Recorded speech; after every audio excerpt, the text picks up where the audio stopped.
विमान अपघातासंदर्भात अहमदाबाद विमान दुर्घटनेसंदर्भातील 7 मोठ्या बातम्या आपण पाहणार आहोत। अहमदाबाद विमान दुर्घटनेमधील ब्लॅक बॉक्स छतावर सापडलेला आहे। AIIBने ताबडतोब पूर्ण ताकदीने आता काम सुरू केलंय। अपघातग्रस्त विमानाचा DVR देखील सापडलेला आहे। अपघाताचं नेमकं कारण त्यामुळे आता समोर येऊ शकणार आहे।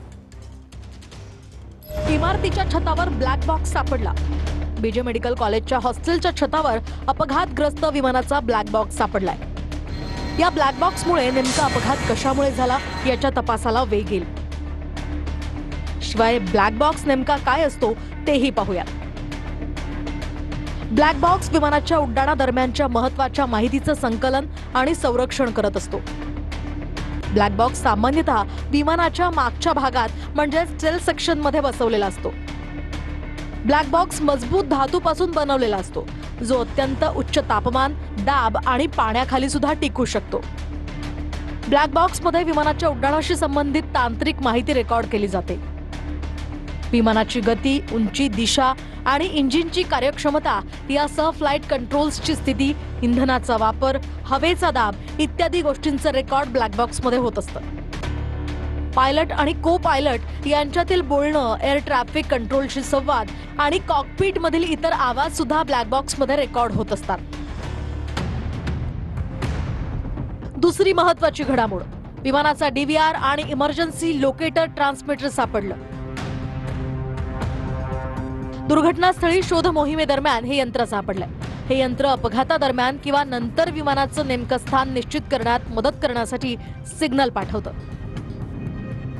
हे व्यापक सुरक्षिततेच्या दृष्टीने विमानाच्या ब्लॅक बॉक्स सिस्टीमचा एक भाग आहे।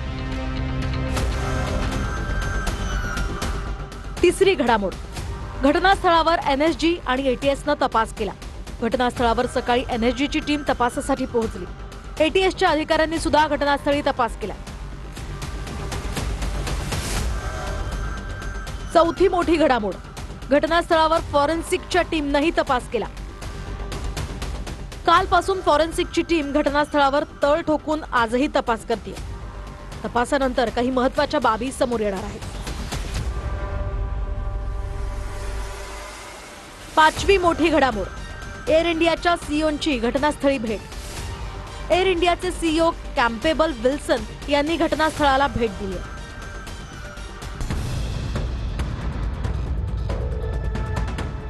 सहावी घडामोड, रुग्णालयात DNA चाचणीसाठी नातेवाईकांची गर्दी। रुग्णालयात मृतदेहांची ओळख पटवण्यासाठी नातेवाईकांचे DNA सॅम्पल्स घेण्यात आले।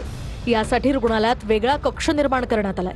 72 तासात DNA रिपोर्ट आल्यानंतर मृतांची ओळख पटणार आहे। सातवी घडामोड, पंतप्रधान मोदींची घटनास्थळी भेट। पंतप्रधान मोदींनी घटनास्थळाला भेट दिली आहे।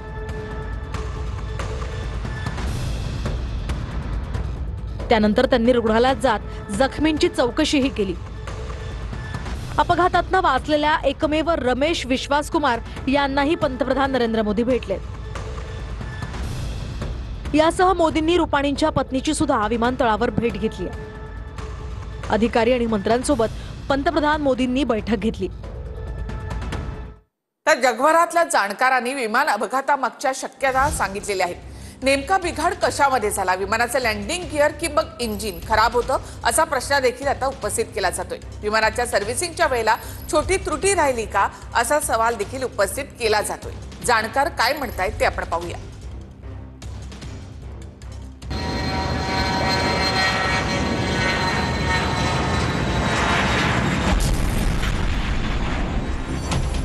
शक्यता नंबर 1, विमानाची दोन्ही इंजिन फेल।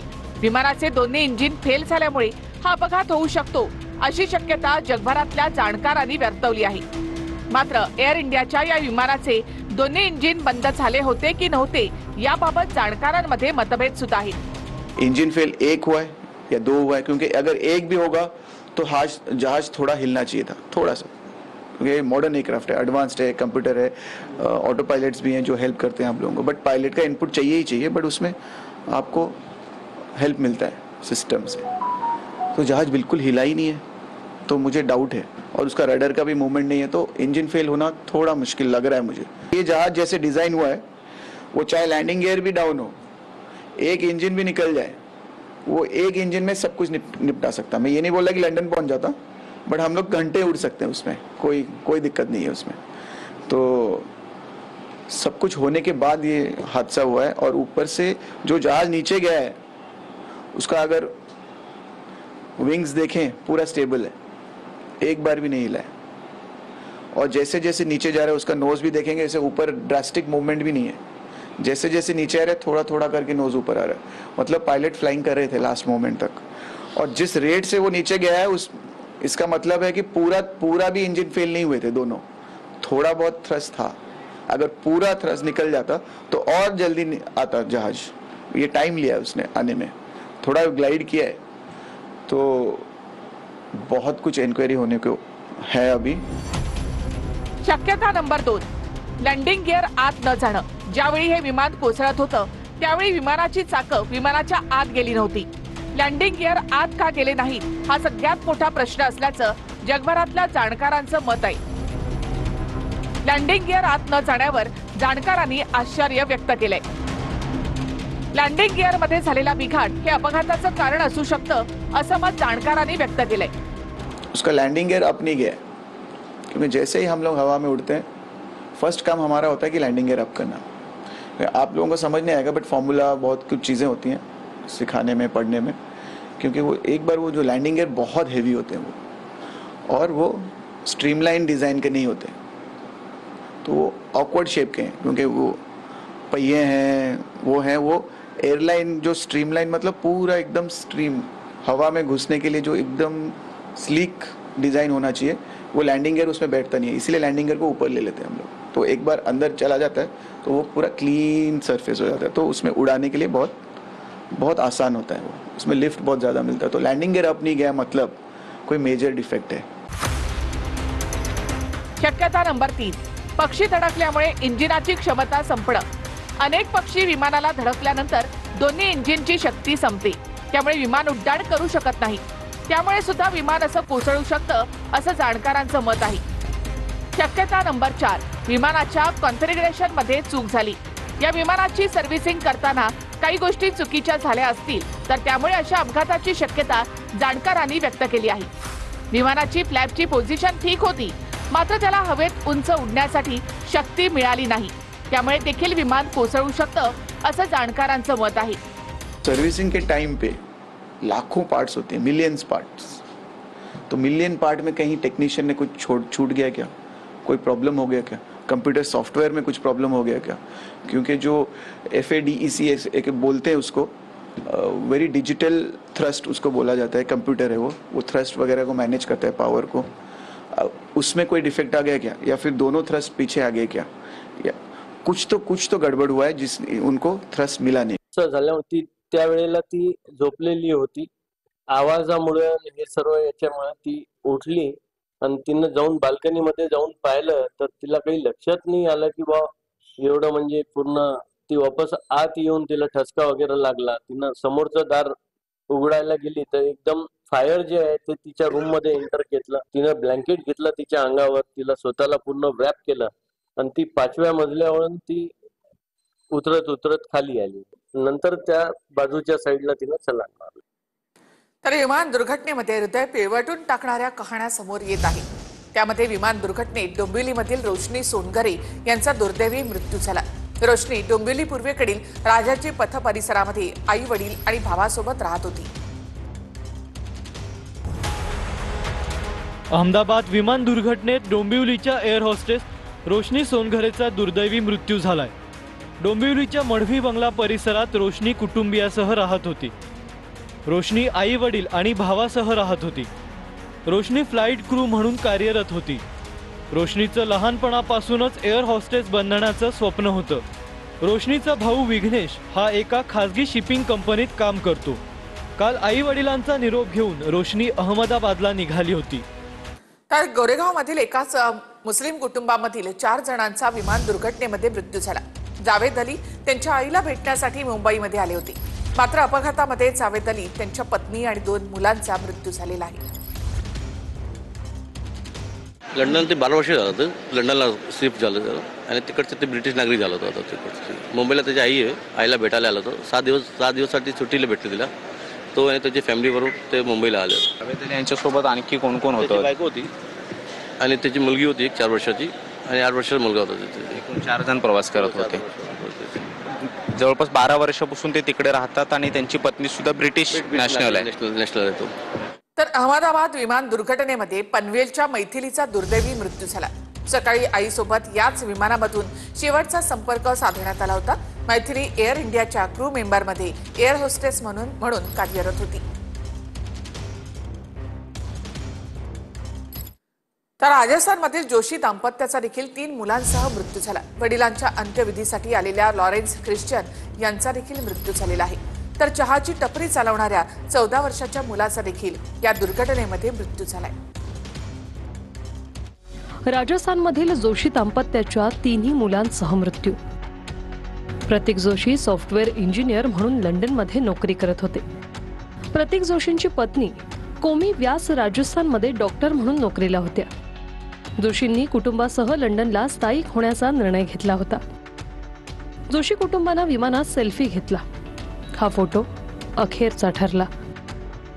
अहमदाबाद येथील लॉरेन्स ख्रिश्चन यांचाही मृत्यू झाला. 3 वर्षापूर्वी लॉरेन्स ख्रिश्चन यांचं लग्न झालं होतं. वडिलांच्या अंत्यविधीसाठी लॉरेन्स भारतात आले होते. उनकी वाइफ है लंदन में, तो 2-3 साल हुआ शादी करी है उसकी. 1 तारीख को आया था. 1 तारीख को आया था. पापा एक्सपायर हो गया था उसका, तो उसको देखने के लिए वो विधि के लिए आया था. और फिर वापस से निकल जाता था. कल तो ये टाइम पे तो निकला, ये टाइम पे तो निकल गया था मेरा.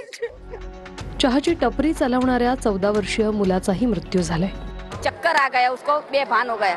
तो उसकी मम्मी उठाने गई तो उठा नहीं सकती, उसको खींच नहीं सकती थी. इतने में तो वो आग आई ने, आग से वो जल गया. एका आजीनं आपला नातू गमावलाय. अकेले इधर रोड पे छोड़ के चला गया मेरे को. हम सब रोड पे था.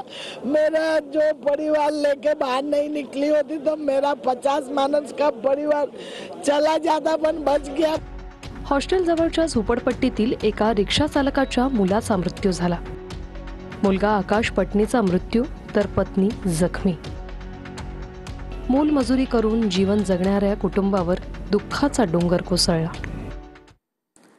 विजय रुपाणी यांच्यासाठी लकी असलेला आकडा शेवटी दुर्दैवी निघाला. विजय रुपाणी 1206 हा आकडा लकी मानत होते. मात्र 1206 म्हणजे 12 जूनला विमान अपघातामध्ये त्यांचं निधन झालं. रुपाणी यांच्या गाड्यांचे नंबर देखील 1206 इथूनच सुरू होतात.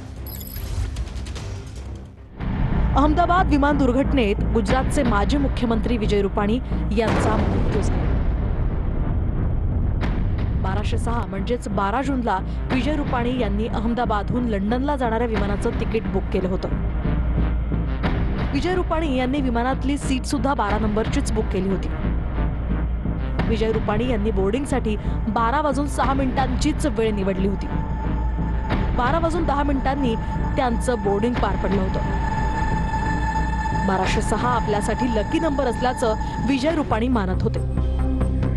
विजय रुपाणी यांनी सर्वात पहिल्यांदा खरेदी केलेल्या स्कूटरचा नंबर सुद्धा 1206 हाच होता. त्यानंतर रुपाणी यांनी जेवढ्या गाड्या घेतल्या त्या सर्व गाड्यांचे नंबर्स 1206 असेच होते. अखेर काल 1206 म्हणजेच 12 जूनला रुपाणी असलेल्या एअर इंडियाच्या विमानाचा अपघात झाला.